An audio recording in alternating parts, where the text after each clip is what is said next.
തദ്ദേശ നിയമസഭാ തെരഞ്ഞെടുപ്പുകൾക്കൊരുങ്ങി കോൺഗ്രസ്. പുതിയ KPCC നേതൃത്വം രാഹുൽ ഗാന്ധി, മല്ലികാർജ്ജുൻ ഖർഗെ എന്നിവരുമായി ഡൽഹിയിൽ കൂടിക്കാഴ്ച നടത്തി. ഒരുമിച്ച് ഒറ്റക്കെട്ടായി മുന്നോട്ടു പോകുമെന്ന് നേതാക്കൾ പറഞ്ഞു.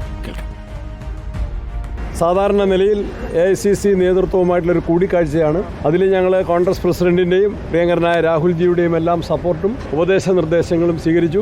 സംഘടനയെ ശക്തിപ്പെടുത്തുന്ന കാര്യങ്ങൾ മുന്നോട്ട് കൊണ്ടുപോകാൻ ഞങ്ങൾക്ക് നിർദ്ദേശം കിട്ടി. തെരഞ്ഞെടുപ്പുകൾ 2 കേരളത്തിൽ വരുന്നു. ആ തെരഞ്ഞെടുപ്പുകളിൽ കോൺഗ്രസിനെ ഐക്യജനാധിപത്യ മുന്നണിയെയും ഒരുക്കുന്നതിന് ശക്തമാക്കുന്നതിനുള്ള പരിപാടികളുമായിട്ട് മുന്നോട്ട് പോകാൻ തീരുമാനിച്ചു.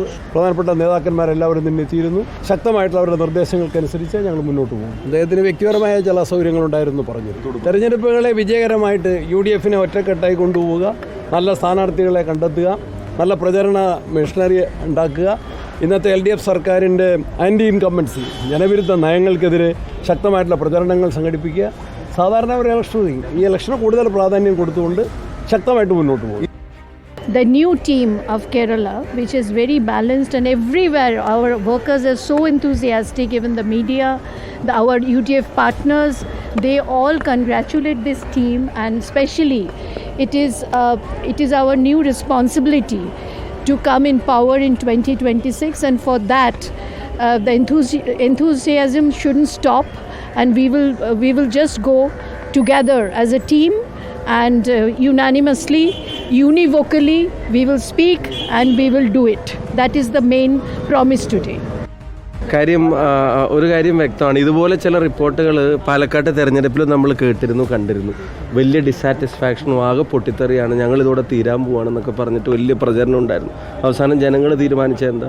ഇപ്പോൾ അതുപോലെ തന്നെ ഈ ഡിസാറ്റിസ്ഫാക്ഷൻ്റെ റിപ്പോർട്ടുകളെയും കേരളത്തിലെ പാർട്ടി പ്രവർത്തകർ ഇതിനകം തന്നെ ഒന്നടങ്കം തള്ളിക്കളഞ്ഞിട്ടുണ്ട്.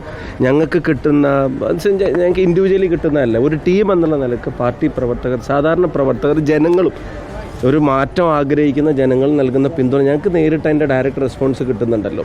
അപ്പോൾ ആ റിപ്പോർട്ടുകളിലല്ല യാഥാർത്ഥ്യം ജനങ്ങളും പാർട്ടി പ്രവർത്തകരും നന്നായി അംഗീകരിച്ച് പ്രോത്സാഹിപ്പിക്കുന്ന ഒരു സിസ്റ്റമാണ്. ഇത്തരം റിപ്പോർട്ടുകൾ ഏറെ കണ്ടതാണ് കഴിഞ്ഞ പാലക്കാട്ട് ഉപതെരഞ്ഞെടുപ്പിൽ. അന്നും ഞങ്ങൾ പറഞ്ഞു ഈ റിപ്പോർട്ടുകളല്ല ജനവിധി എന്നുള്ളത്. അല്ല, ഈ ഇന്നലെ KPCC പുനഃസംഘടനയിൽ അതൃപ്തി പക്ഷേ വ്യക്തമാക്കിയിരിക്കുകയാണ് K. സുധാകരൻ, മുല്ലപ്പള്ളി രാമചന്ദ്രൻ, VM സുധീരൻ, മുരളീധരൻ തുടങ്ങിയവർ AICC വിളിച്ച യോഗത്തിൽ നിന്ന് വിട്ടുനിന്നിരുന്നു. മുബഷിർ അക്ബറുണ്ട് കൂടുതൽ വിവരങ്ങളുമായി. മുബഷിർ അക്ബർ, പുതിയ ടീമിന് എല്ലാവിധ നിർദ്ദേശങ്ങളും നൽകുകയാണ് ഹൈക്കമാൻഡ്. അച്ചടക്കത്തോടെ ഒറ്റക്കെട്ടായി തന്നെ പുതിയ ടീം കേരളത്തിൻ്റെ നായകത്വം ഏറ്റെടുക്കാൻ പോവുകയാണ്. ഇന്നിപ്പോൾ ദില്ലിയിൽ കണ്ടതും കേട്ടതും എന്താണ്?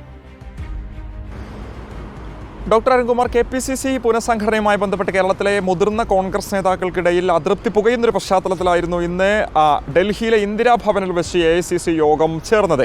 മല്ലികാർജ്ജുൻ ഖാർഗെ, രാഹുൽ ഗാന്ധി, KC വേണുഗോപാൽ എന്നിവരുടെ നേതൃത്വത്തിൽ ചേർന്ന യോഗത്തിൽ KPCC പ്രസിഡന്റ് സണ്ണി ജോസഫ് ഉൾപ്പെടെയുള്ള KPCCയുടെ പുതിയ ഭാരവാഹികൾ തന്നെ പങ്കെടുത്തിരുന്നു. അതോടൊപ്പം പ്രതിപക്ഷ നേതാവ് VD സതീശൻ, രമേശ് ചെന്നിത്തല, കൊടിക്കുന്നിൽ സുരേഷ് എന്നിവരോടൊപ്പം ശശി തരൂർ, MM ഹസനും എന്നിവരും ഈ ഒരു യോഗത്തിൽ പങ്കെടുക്കുകയുണ്ടായി. വരാൻ പോകുന്ന നിയമസഭാ തെരഞ്ഞെടുപ്പും അതിനു മുൻപുള്ള തദ്ദേശ സ്വയംഭരണ തെരഞ്ഞെടുപ്പുമായി ബന്ധപ്പെട്ട മുന്നൊരുക്കങ്ങളാണ് ഈ ഒരു യോഗത്തിൽ പ്രധാനമായും ചർച്ച ചെയ്തത് എന്നുള്ളതാണ് അതിനുശേഷം KPCC പ്രസിഡന്റ് സണ്ണി ജോസഫ് പ്രതികരിച്ചു. അതേസമയം അതൃപ്തിയുമായി ബന്ധപ്പെട്ട് അത്തരത്തിലുള്ള ഒരു പ്രശ്നവും പാർട്ടിയിൽ നിലനിൽക്കുന്നില്ല, മുന്നണിയിൽ നിലനിൽക്കുന്നില്ല. നേതാക്കളൊക്കെ തന്നെ ഒറ്റക്കെട്ടായി തെരഞ്ഞെടുപ്പിനെ നേരിടും. എങ്ങനെയാണ് വിജയിക്കേണ്ടതിനെക്കുറിച്ചാണ് യോഗത്തിൽ പ്രധാനമായും ചർച്ച ചെയ്തത്. രാഹുൽ ഗാന്ധി, മല്ലികാർജ്ജുൻ ഖാർഗെ എന്നിവരുടെ നിർദ്ദേശങ്ങൾ സ്വീകരിച്ചുകൊണ്ട് തന്നെ സംസ്ഥാനത്ത് പ്രവർത്തിക്കുമെന്നുള്ളതാണ് സണ്ണി ജോസഫ് പ്രതികരിച്ചത്. അതോടൊപ്പം തന്നെ അതൃപ്തിയുമായി ബന്ധപ്പെട്ട് പലതരത്തിലുള്ള പ്രചാരണങ്ങൾ നടത്തുന്ന മാധ്യമങ്ങൾക്കെതിരെ രൂക്ഷമായിട്ടുള്ള വിമർശനമാണ് ഷാഫി പറമ്പിൽ നടത്തിയത്. നേരത്തെ പാലക്കാട് തെരഞ്ഞെടുപ്പ് നടന്ന സമയത്തും ഇത്തരത്തിലുള്ള പ്രചാരണങ്ങൾ ഉണ്ടായിരുന്നു.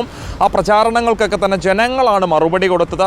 ആ രീതിയിൽ തന്നെ പാർട്ടിയിൽ അത്തരത്തിലുള്ള അതൃപ്തിയും അനൈക്യവും നിലനിൽക്കുന്നില്ല. ജനങ്ങൾ തങ്ങളെ ഏറ്റെടുത്തു കഴിഞ്ഞു. മറുഭാഗത്തെ 3ാം പിണറായി സർക്കാർ എന്ന ഇടതുപക്ഷം പറയുന്നത് തങ്ങൾക്കാണ് ഗുണം ചെയ്യുകയെന്ന് ഷാഫി പറമ്പിൽ കൂടിയാണ് സണ്ണി ജോസഫും സംഘവും പുതിയ നേതൃത്വ നിരയായി കോൺഗ്രസിന്റെ ഉത്തരവാദിത്വം ഏറ്റെടുത്തിരിക്കുന്നത്.